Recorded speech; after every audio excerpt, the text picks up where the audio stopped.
Student देखिए आपके सामने एक क्वेश्चन अवेलेबल है, ठीक है। देखिए क्वेश्चन दिया हुआ है, कुछ एक फर्म है जिसका सेल्स दिया है, कुछ साल का सेल्स दिया है और साथ में क्या दिया है, प्रॉफिट दिया हुआ है। आपको कहता है फाइंड आउट करने के लिए रैंकिंग कोरिलेशन, दोनों के बीच में वैल्यू फाइंड आउट करो। बोलता है कि फाइंड आउट करना है अपन लोग को क्या, रैंकिंग कोरिलेशन। और रैंकिंग कोरिलेशन किस अंकल ने दिया था, स्पीयरमैन। याद आया किसने दिया था, स्पीयरमैन। तो स्पीयरमैन से बनाएंगे तो सॉल्यूशन लिखना और लिखना बाय रैंकिंग कोरिलेशन, हेडिंग लिखना by ranking correlation, ranking correlation लिखेंगे, बाय रैंकिंग कोरिलेशन मेथड लिखेंगे। तो फॉर्मूला क्या होगा, चलिए देखिए। अब देखो पहले क्वेश्चन को देखो रिपीट हो रहा है कि नहीं हो रहा, फॉर्मूला लिखने से पहले देखो वैल्यूज यहाँ रिपीट हो रहे कि नहीं हो रहे, बताओ। देखो गौर से देखोगे 50 दो बार आया, 65 3 बार आया, 60 2 बार आया, फिर यहाँ पर 14 क्या बोलते हैं 16 2 बार आया, 15 2 बार आया, मतलब बहुत सारे रिपीट्स हो रहे। 13 भी कई बार रिपीट हुआ, बहुत बार बहुत सारी चीजें क्या हो रही, बहुत दफे रिपीट हो रही है। कभी भी याद रखना एक भी वैल्यू अगर रिपीट हुआ तो फिर यही फॉर्मूला लेके चलोगे आप, चाहे वो एक्स सीरीज हो या वाई सीरीज हो, किसी में भी रिपीट हो, ठीक है। तो रिपीट लेके चलेंगे। तो फॉर्मूला क्या हो जाता है 1 माइनस, इसका फॉर्मूला होता है 1 माइनस सिग्मा 6d, सॉरी इसका फॉर्मूला हो जाता है 1 minus 6 into the bracket sigma D square plus 1/12 m to the power 3 minus m, और ये कंटिन्यू चलता रहेगा, बताएंगे इसके बारे में। डिवाइडेड बाय क्या ले लेंगे, n to the power 3 minus n, ठीक है। ये इसका फॉर्मूला हो जाता है, ओके। तो यहां तक हमने फॉर्मूला लिख लिया। मुझे एक्सप्लेन करने की आवश्यकता नहीं कि हर चीज क्या क्या चीज है, मैं एक्सप्लेन नहीं करूंगा, वो आप लोग खुद करिएगा। मैं डायरेक्टली क्वेश्चन लिखूंगा। तो कितना फर्म है, तो पहले मान लेते हैं लेट, यहाँ मान लेते हैं, यहाँ पे सेल्स को अपन क्या मान लेते हैं, एक्स सीरीज मान लेते हैं, और यहाँ पर प्रॉफिट को अपन क्या मान लेंगे, वाई सीरीज मान लेंगे। प्रॉफिट को हम लोग मान लेते हैं Y series. Then from question, चलो यहाँ पे एक्सप्लेन भी कर लेते हैं, अब जगह है तो एक्सप्लेन कर ही लेते हैं। तो क्या क्या है यहाँ पर, डी का मतलब तो आप सब जानते हो, डी का मतलब होता है difference between rank of rank of X series and rank of Y series.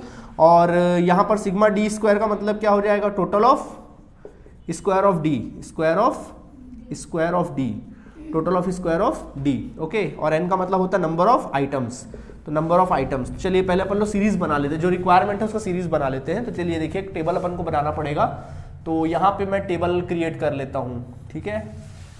चलिए यहाँ पे टेबल क्रिएट करते हैं। क्या क्या रिक्वायरमेंट है भाई हम लोगों को, देखो सबसे पहले तो हम लोग को चाहिए क्या क्या, यहाँ पे हमको चाहिए एक्स सीरीज है और दूसरा क्या है, वाई सीरीज है। एक्स सीरीज वाई सीरीज और उसका डिफरेंस निकालना पड़ेगा। देखते हैं क्या क्या टेबल बनता है। तो चलिए देखिए सबसे पहला होता है एक्स सीरीज और दूसरा क्या रहेगा, वाई सीरीज।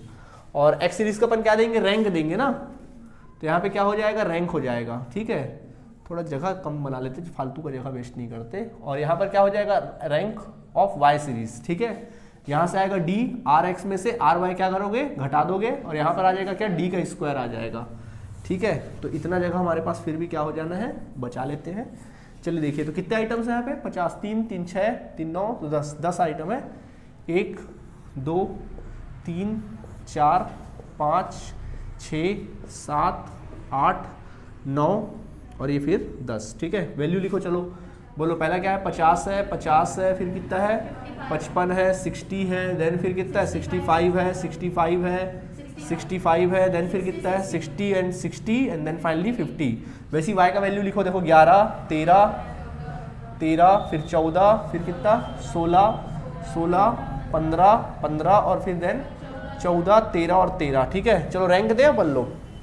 चलिए रैंक देने की बारी है। तो देखो इस बार रिपीट बहुत ज्यादा है, तो रैंक अपन कैसे देते हैं ध्यान दीजिएगा, ठीक है। चलो बोलो, इसमें सबसे ग्रेटर कौन दिखाई दे रहा बताइए मुझे, 65। लेकिन 65 देखो 3 बार आ रहा है, 3 रैंक कवर कर रहा है, 1 2 3 देखा जाए तो 65 कितना रैंक कवर कर रहा है, 3 रैंक। तो देखो यहाँ पे लिखना पड़ेगा, अलग से यहाँ लिखना पड़ेगा 65, वैल्यू 65 यहाँ लिखेंगे। If value 65, value 65 is repeated 3 times, कितने बार रिपीट हो रहा है, 3 times. Then rank of value, rank of, then लिखेंगे रैंक ऑफ 65। तो 65 का रैंक क्या होगा, देखो कितना रैंक कवर कर रहा है, 1 2 3, 3 रैंक कवर कर रहा है। तो 1 + 2 + 3, 3 रैंक कवर किया, उसका एवरेज निकाल लोगे। 3 आइटम्स है ना, तो उसका क्या निकाल लोगे, एवरेज। चलो एवरेज निकालो, 3 2 5, 5 और 1 6, 6 में सीखा तो कितना गया 2, यानी 2 आया, तो इसने 2 रैंक कवर कर लिया। कितना रैंक कवर कर लिया, 2। तो यहाँ रैंक दे दोगे कितना, 2। समझ में आ गया। तो 1 2 3, 3 रैंक कवर हो गया। अब अपन अगला जो रैंक देंगे वो चौथा रैंक देंगे। कितना रैंक देंगे, चौथा। तो चलो 65 के बाद अगला कौन दिख रहा है आप लोगों को, 60 दिख रहा है। अच्छा 60 भी 3 बार दिखाई दे रहा अपन लोग को, यानी कौन कौन सा रैंक कवर कर रहा है, 60। देन रैंक ऑफ 60 का, तो 60 रैंक देखो कवर कर रहा 4 + 5 + 6 डिवाइडेड बाय 3, इसका भी एवरेज निकालना पड़ेगा, है ना। 4 5 6 रैंक कवर कर रहा ना 60, तो कितना आ गया 5 आ गया, ठीक है, कितना आ गया 5 निकल आया। तो ये देखो 60 को दे देना 5वां रैंक, फिर 60 कहाँ गया, ये 5वां रैंक और ये फिर ये 5वां रैंक। अब अगला रैंक जो दिया जाएगा वो 7वां से दिया जाएगा।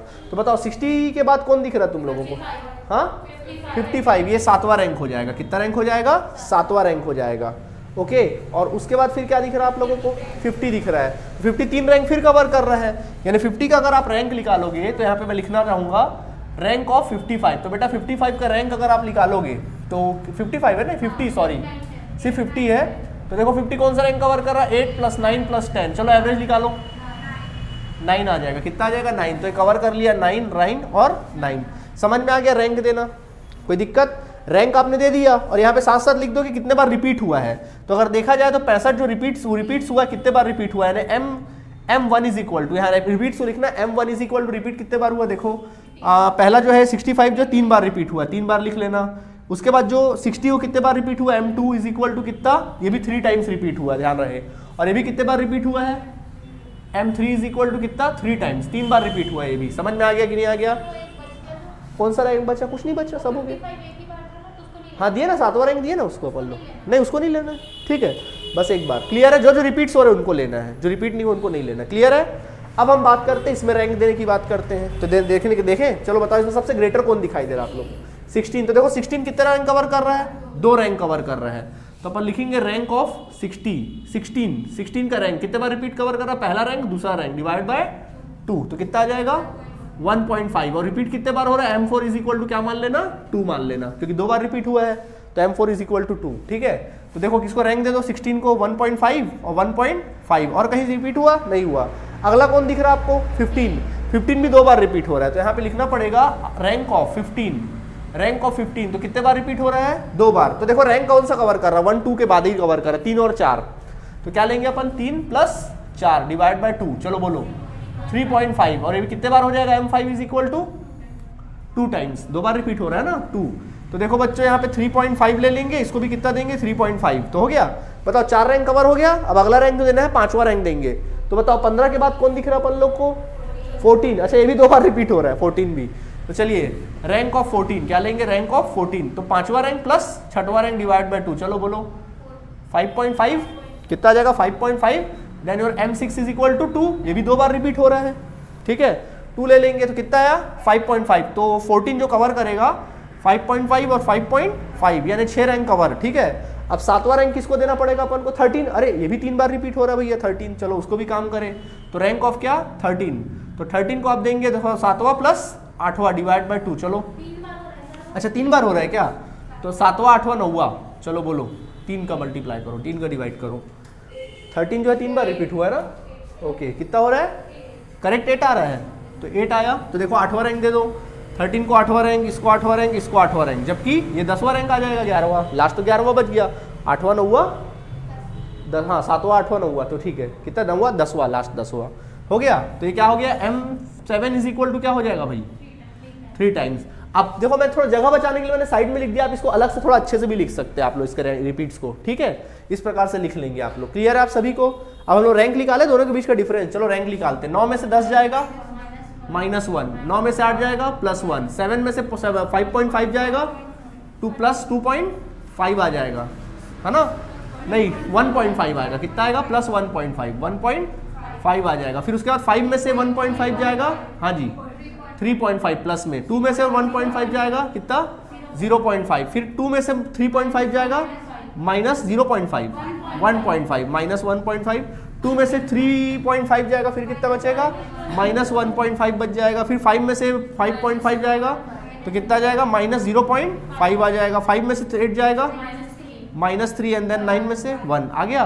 अब इसका आप क्या निकाल लेंगे, स्क्वायर निकाल लेंगे, चलिए स्क्वायर निकालिए, +1 1 15 1.5 का 2.25 2.25, देन 3.5 का निकालो 12.25 आ जाएगा, देन 0.5 का निकालो 0.25, 1.5 का फिर निकालेंगे आप, कितना आ जाएगा प्लस में आ जाएगा 2.25, फिर 2.25, फिर 0.5 का निकालोगे 0.25 एंड 9 एंड देन फाइनली 1, तो ये सिग्मा d स्क्वायर।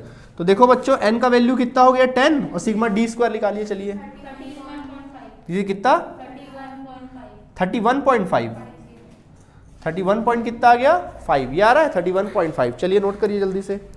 यहाँ तक समझ में आ गया आप सभी को किस प्रकार लेना है? थोड़ा बड़ा क्वेश्चन था, सबसे हार्ड। ओके चलिए नोट करिए जल्दी से। चलिए तो यहाँ तक हमने मिटा दिया है और ये m1 वगैरह लिख दिया। देखो अब सॉल्व करेंगे, देखिए क्या करना 1 माइनस 6 इंटू, देखो ब्रैकेट के अंदर ना 6 बाहर रहेगा इस बार ब्रैकेट के, 6 नहीं तो जनरली स्टूडेंट लोग 6 को इसी के साथ मल्टीप्लाई कर देते, ऐसा गलती मत करना, 6 हमेशा बाहर ही रहेगा।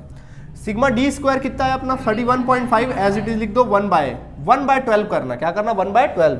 अब देखना यहाँ पर रिपीट कितने बार हुआ, जैसे कि देखो वैल्यू जितने वैल्यूज रिपीट हुए, जैसे 65 कितने बार रिपीट हुआ 3 बार, तो यहाँ पे लिखना 3 और पावर में 3 माइनस 3 ऐसा करना, ठीक है। फिर करना 1 + 12, क्या करना 1 + 12। फिर अगला क्या है 60 है, 60 कितने बार रिपीट हुआ 3 बार, तो फिर 3 बार हुआ तो फिर 3 to the power 3 माइनस 3, फिर 1 + 12। फिर अगला कोई रिपीट दिख रहा है, वो देखो 3 दिख रहा है रिपीट, फिर रिपीट दिख रहा है 3 to the power 3 माइनस 3, ठीक है। फिर आगे देखो और कोई रिपीट दिख रहा है, हाँ 2 बार रिपीट दिख रहा है, देखो 2, तो फिर क्या करोगे +1/12 2 to the power 2 माइनस 2 ऐसा, ठीक है। और कोई रिपीट दिख रहा है, बहुत सारा रिपीट है यहाँ तो, ठीक है। अच्छा 3 तक हो गया, उसके बाद 2 दिखा। अच्छा फिर अब मेरे पास जगह थोड़ा सा कम है तो मैं नीचे लिखूंगा, आपके पास तो आप देख लीजिए भाई, मेरे पास तो आपसे कुछ खासी ज़्यादा ही जगह है, ठीक है। 2 to the power 2 माइनस 2, फिर उसके बाद +1/12 और फिर 2 to the power 2 minus 2 and then finally 1/12 2 to the plus का साइन, अरे हाँ प्लस का साइन लगाना पड़ेगा 1/12 and 3 to the power 3 minus 3 इस तरह से, ठीक है। देख लो भाई कितना तो था 3 था, 1 2 3 था तो 1 2 3, ठीक है 3 हो गया। 2 जो था 3 बार था तो 1 2 3, ठीक है, और 3 जो है 1 बार है, हाँ हो गया। चलिए अब जिस स्टेप में मैं सॉल्व करूंगा उसी स्टेप में सॉल्व करना है। हाँ एक चीज और भूल गए लिखना, हम नीचे लिखना पड़ेगा n/3, तो n है 10 to the power 3 माइनस 10, ठीक है, ये लिख देंगे। अब अपन सॉल्व करेंगे, देखिए RS is equal to Spearman ranking correlation अपन को निकालना है, तो देखिए सॉल्व करते हैं इसको अपन लोग। ओके जिस स्टेप में मैं काम करूंगा उसी स्टेप में काम करोगे। 6 इंटू अभी ब्रैकेट में 31.5 को एज इट इज लिख देना, ठीक है, प्लस अब देखो क्या करोगे सॉल्व करना, देखो इसको सॉल्व करते हैं। 1/12 है, सीधा एक बार सॉल्व करो। 3 to the power 3 करोगे तो कितना आएगा 27 आएगा। 27 में 3 को घटा दो 24 और 24 डिवाइड बाय 12 कर दो 2, तो डायरेक्ट 2 लिख दो। स्टेप में जाओगे गलती होने के चांसेस बढ़ जाते हैं, समझ में आ गया, ठीक है। फिर प्लस लिखो, फिर इसका कितना आ जाएगा 2 आ जाएगा, इसका भी फिर प्लस करोगे 2 आ जाएगा, प्लस इसका देखें 2 to the power 3 था, सॉरी 2 to the power क्या लेना पड़ेगा 2 नहीं लेंगे, 2 to the power कितना लेंगे 3, यहाँ में मैंने गलती से 2 लिख दिया, 3 रहेगा भैया। 2 to the power कितना रहेगा, हमेशा 3 रहेगा, पावर में 3 रहेगा हमेशा, तो 2 to the power 3 कितना आया 8, माइनस करो 2 6 का 12 से डिवाइड कर दो, 6 का 12 से डिवाइड कर दो 0.5, 6 का 12 से डिवाइड करोगे 0.5, 12 से डिवाइड भी करना ना।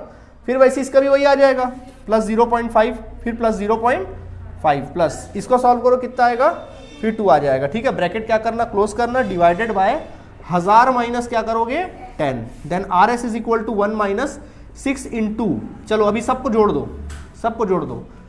31 में पहले देखो 2 और 2 6 ये हो गया, 6 2 8 8 हो गया, 8 और ये हो गया कितना 1.5 हो गया 8, 9.5 में 31.5 41 आ रहा है, कितना आ रहा है 41 डिवाइडेड बाय कितना 990, ठीक है।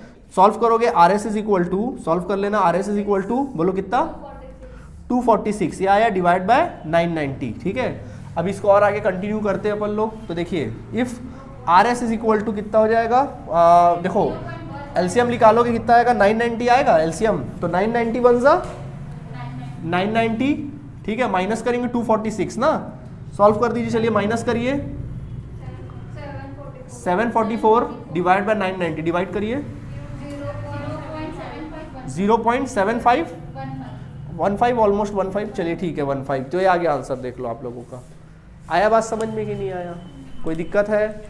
तो आज हमारा जो स्पीयरमैन रैंकिंग कोरिलेशन वो पूरी तरीके से क्या हुआ, समाप्त हुआ। क्लियर है आप सभी को? एक बात और बता दूं, एक एग्जांपल देखना, उसमें जज वाला क्वेश्चन होगा एक एग्जांपल में, ठीक है, एक क्वेश्चन होगा एग्जांपल में, जज वाला क्वेश्चन होगा, बहुत दफे एग्जाम में आया, थोड़ा देखना उसमें 3 जज है, देखना 3 जज होंगे, देखना इसमें जज का दिया होगा, रैंकिंग निकाल के दे दिया होगा, उसमें ना रैंक निकाल के दिया होगा, रैंक देखो जज 1 का, जज 2 का और जज 3 का, देखा जाए तो ये 3 in 1 क्वेश्चन है।